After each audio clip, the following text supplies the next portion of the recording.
Assalamualaikum warahmatullahi wabarakatuh.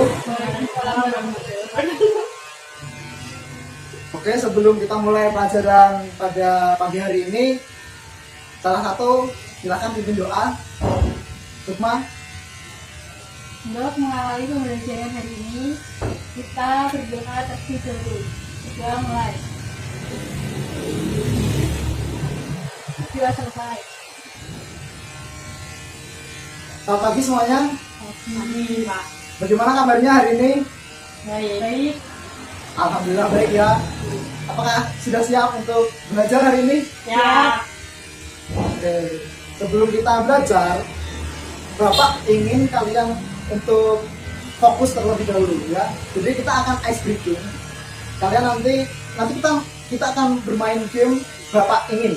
Kalau Bapak bilang Bapak ingin, kalian laksanakan. Kalau tidak ada Bapak inginnya, berarti jangan dilaksanakan. Mengerti? Kita coba dulu ya. Bapak ingin kalian angkat tangan. Bapak ingin kalian turun tangan. Berdiri. Oke, fokus ya. Kita mulai lagi. Bapak ingin kalian angkat kertas kalian. Bapak ingin kalian turunkan kertas kalian. Bapak ingin kalian buka tutup pulpen kalian. Tutup pulpen kalian. Enggak ada Bapak inginnya loh. Oke, udah fokus ya. Berarti sudah siap untuk belajar hari ini ya. Oke, untuk sebelum kita mulai mengawali pelajaran, kita absen dulu ya. Mas Titi, Bapak Kasari Pertiwi, sama Kembarani, hadir semua ya. Hari ini kita akan belajar tentang bab vektor. Tujuan kita pada hari ini yaitu untuk mempelajari apa itu vektor. Kemudian untuk dapat menggambarkan vektor dan dapat menjumlahkan dan mengurangi vektor, untuk mengoperasikan vektor. Kemudian apa saja yang akan kita lakukan pada pagi hari ini? Nanti kita akan belajar seperti biasa. Kemudian kita ada praktikum tentang vektor juga. Penasaran kan? Nanti kita belajarnya bagaimana, praktikumnya seperti apa. Nah, jadi semangat ya.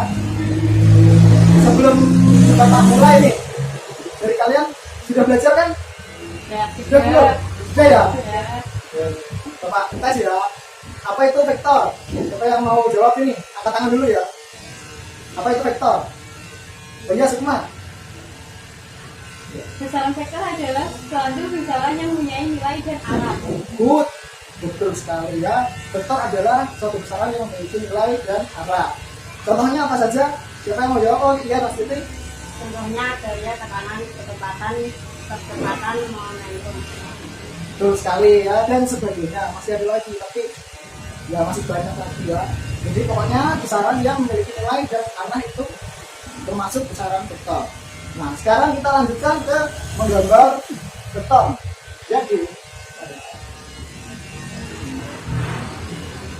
Jadi vektor itu digambarkan dengan anak panah. Kenapa digambarkan dengan anak panah? Ya karena ini anak panah ini mewakili besar dan arah.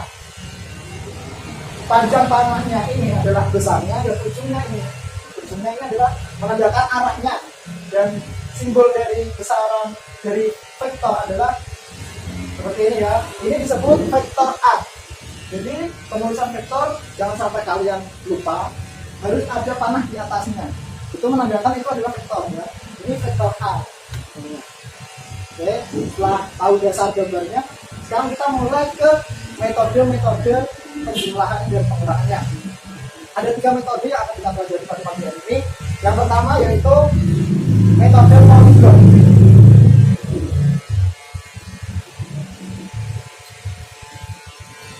Metode poligon ini yaitu jika ada 2 vektor atau lebih, nanti kita dapat menjumlahkan dan mengurangkan dengan metode ini.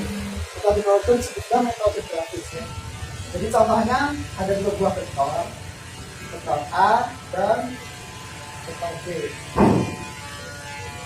Nah, jika kita menggunakan metode poligon, nanti digambar seperti ini. Vektor A digambar terlebih dahulu, kemudian dilanjut dengan vektor B, masih nyambung, jadi pangkalnya itu terhubung dengan ujung dari vektor sebelumnya, dari vektor A. Kemudian untuk hasilnya, resultannya, kita tarik garis dari pangkal ke ujung. Nah, ini vektor resultan atau hasil dari penjumlahan vektor A dan vektor B. Jadi hasil dari resultan vektor sama dengan vektor A ditambah vektor B. Mengerti? Oke. Sampai di sini ada yang mau ditanyakan? Ya. Tidak ada ya, paham ya? Oke. Kemudian metode kedua. Metode kedua adalah metode jajar genjang.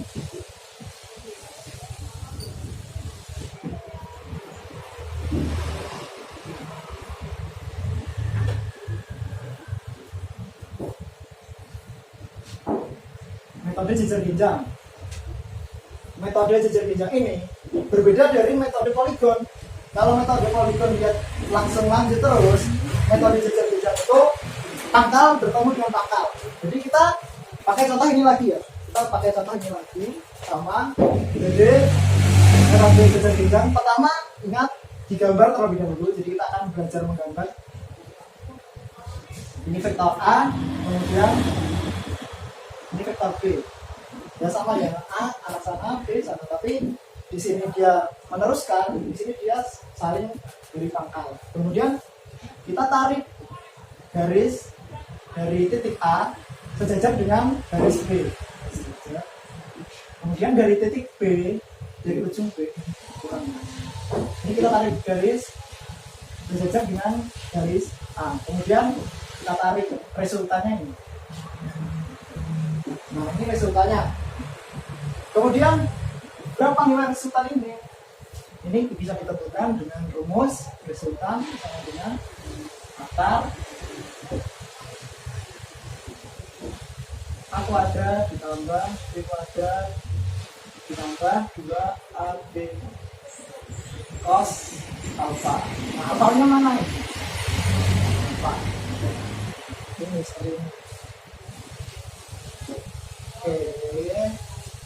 Oh iya, metode poligon ini juga bisa ini ya, lebih dari 2 vektor bisa. Contoh ya, contoh ada kita tambahkan vektor C ya. Ini vektor A, ini vektor B, kemudian ada lagi vektor C ke sana, ke sini, vektor C. Nah, ini tetap seperti ini, tetap nanti diambil dari pangkal menuju ujung resultannya. Jadi poligon ini bisa lebih dari 2 vektor. Kalau metode jajar genjang ini ada keadaan khusus lain, yaitu jika dia membentuk sudut 90 derajat. Siku-siku ya 90 derajat, vektor A, vektor B. Nah, ini bagaimana cara menyelesaikannya? Tetap menggunakan metode jajar genjang, tapi bentuknya tidak begini ya. Kita seperti ini. Nah, seperti ini ya. Jadi tetap seperti ini resultan di sini. Rumusnya apakah berbeda? Sebenarnya sama. Rumus menentukan resultan, nilai resultannya itu sama. Hanya saja ingat cos 90 derajat berapa? 0. Cos 90 derajat itu 0. Jadi walaupun ini ditulis, jadi tetap hasilnya cos 90 0. Jadi berapapun dikali 0. Jadi biasanya rumusnya hanya ditulis A kuadrat ditambah B kuadrat saja. Kalau keadaannya seperti ini ya. Kemudian bagaimana kalau pengurangan? Saya ubah ya, ini kan A tambah B, vektor A tambah vektor B. Kalau sekarang saya ganti, tetap pakai ini, vektor A dikurangi vektor B. Nah, gimana ini? Ayo nanti salah satu maju ya. Yang di sini juga saya ganti. Ini kan A tambah B ya.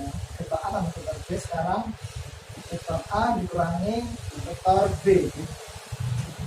Ya, yuk satu-satu maju yuk. Terserah siapa saja yang mengerjakan itu atau ini. Yang punya 2 sidang di sini, silakan maju. Yuk Sukma, Mas Titi maju.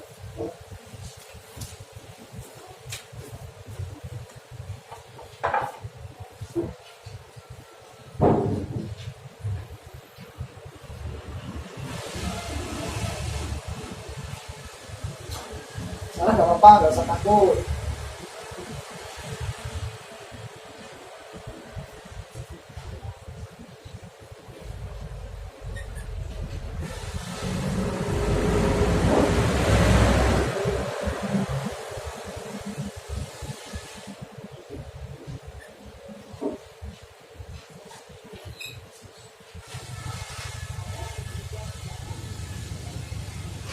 Ya, terima kasih.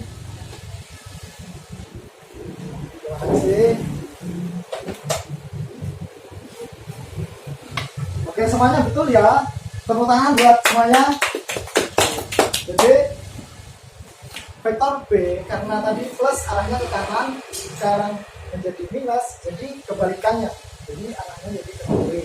Di sini juga sama, arahnya berubah ke kiri. Oke, good. Kita lanjut ke metode ketiga. Bapak hapus ya. Metode ketiga adalah metode analisa. Metode analisis. Ini metode analisis ini. Jadi,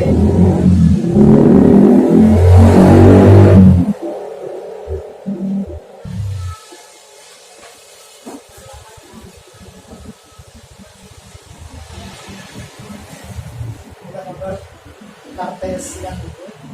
Nah, di metode ini, jadi nanti semua vektor itu berpangkal pada satu titik.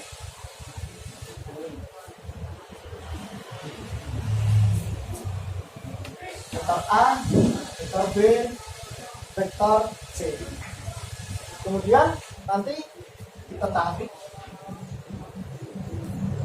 Ini ada alfa 1, alfa 2, sini sudut alfa 3.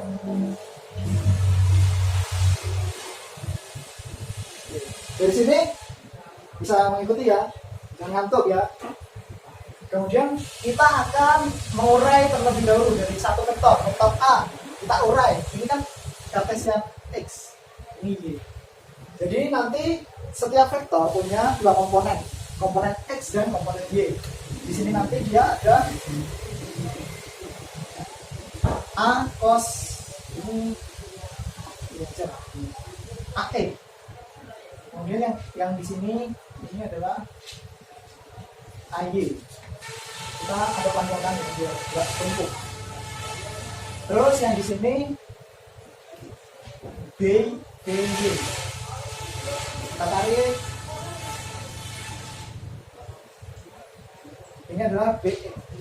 Yang ke sini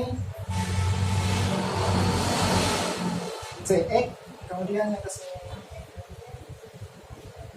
CY. Nah, seperti ini ya. Jadi ini dianalisis satu persatu diuraikan komponennya, kemudian didapat komponen X dan Y dari masing-masing vektor. Kemudian bagaimana mencari resultannya? Resultannya kita cari per komponen. RE sama dengan jumlah dari semua komponen E. AE ditambah BE ditambah CE sama dengan, karena ini sini ada sudut alfa, jadi A, ini vektor A nilainya A ya,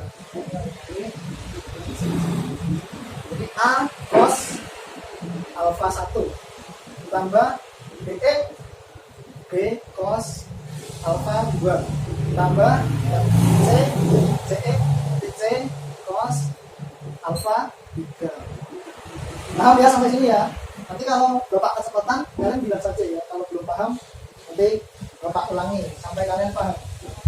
Kemudian RY, ini komponen Y. Ini sama dengan AY tambah BY tambah CY. Sama dengan A sin. Sin alfa 1 tambah B sin alfa 2 tambah C sin alfa 3. Kemudian setelah kita cari resultannya, didapat resultan X dan resultan Y, ada resultan keseluruhan. Resultan keseluruhan ini adalah akar RX kuadrat ditambah RY kuadrat. Nah, ini kan resultan. Lalu bagaimana arahnya? Arahnya terhadap sumber X, yaitu dapat dicari dengan rumus tangen alfa sama dia RG per RT. Ini untuk mencari arahnya. Nah, sampai sini ada yang mau ditanyakan? Sudah paham? Oke. Nah, sekarang kita akan melakukan praktikum dari bentuk analisis. Jadi maaf dulu ya. Jadi nanti kita akan praktikum vektor. Ambil sama ya. Jadi ini namanya vektor. Di sini nanti ada beban. Di sini kita beri pegas. Oh ya, sekedar informasi.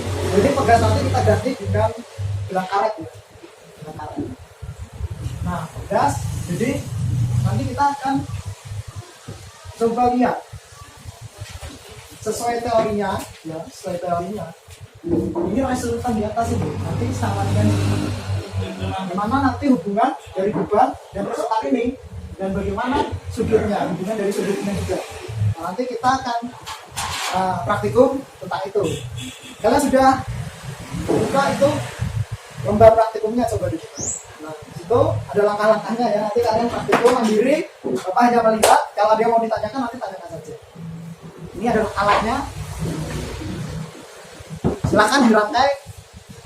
Bapak beri waktu untuk kalian praktikum. Silakan. 1. Susunlah rangkaian seperti gambar 1.13 yaitu membentuk huruf Y.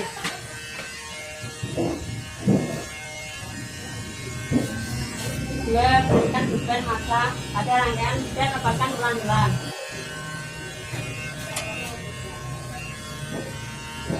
Jangan lupa dicatat ya, salah satu itu dicatat masanya itu berapa yang dipakai pertama. Percobaan pertamanya itu berapa masanya dicatat. Kemudian langkah selanjutnya Catat saya.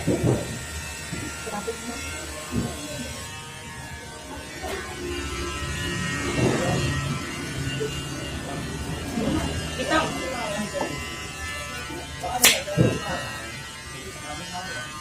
Itu ya. Bisa kan mengukurnya?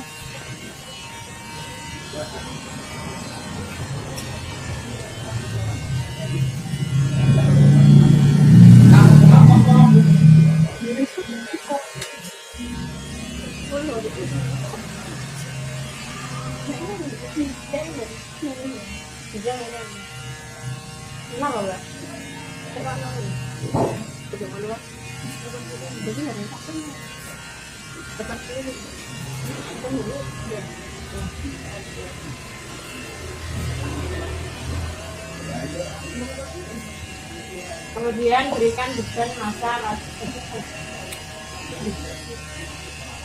Sudah dicatat tadi, sudah dicatat. bisa sujud dan tidak akan ulangi percobaan dengan beban massa yang berbeda.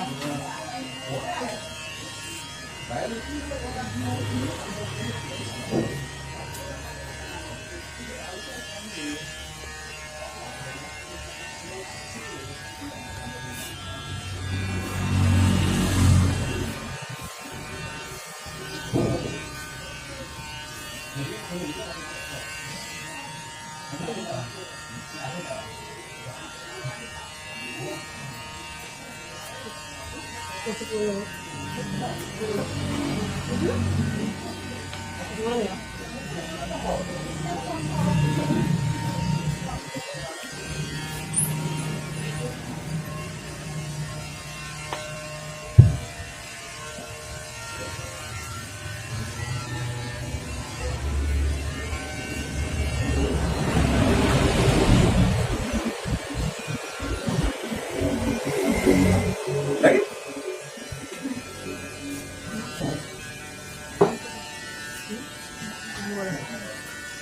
Waktu selesai.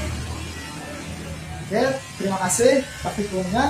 Silakan sekarang Bapak beri waktu untuk menganalisis praktikum tadi. Data-datanya silakan dianalisis, kemudian dibahas nanti per kelompok presentasi ke depan. Ya. Assalamualaikum warahmatullahi wabarakatuh. Perkenalkan, kami dari kelompok 1 akan mempresentasikan hasil diskusi kami.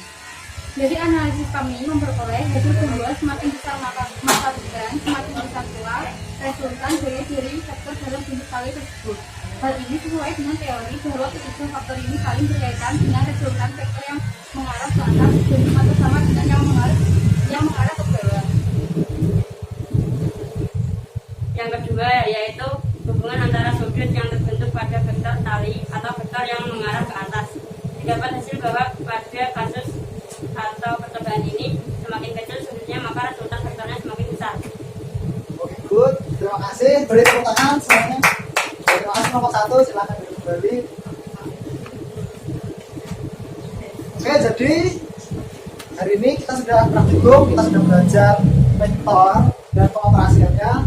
Ya, jadi tadi kita sudah praktikum bagaimana kita menganalisa vektor di real, ya, dengan alat tadi ada pegas dan ada massa benda. Kenapa diberi pegas?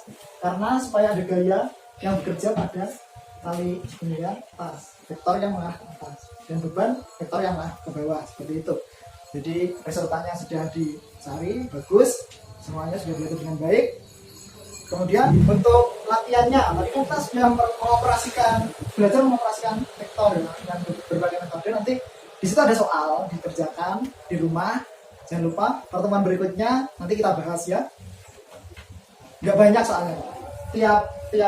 Tiap metode nanti ada 2 soal. Oke, itu saja. Mungkin cukup. Sebelum kita akhiri, silakan untuk berdoa terlebih dahulu. Silakan salah satu pimpin doa. Sukma. Untuk mengakhiri pelajaran hari ini, kita berdoa terlebih dahulu.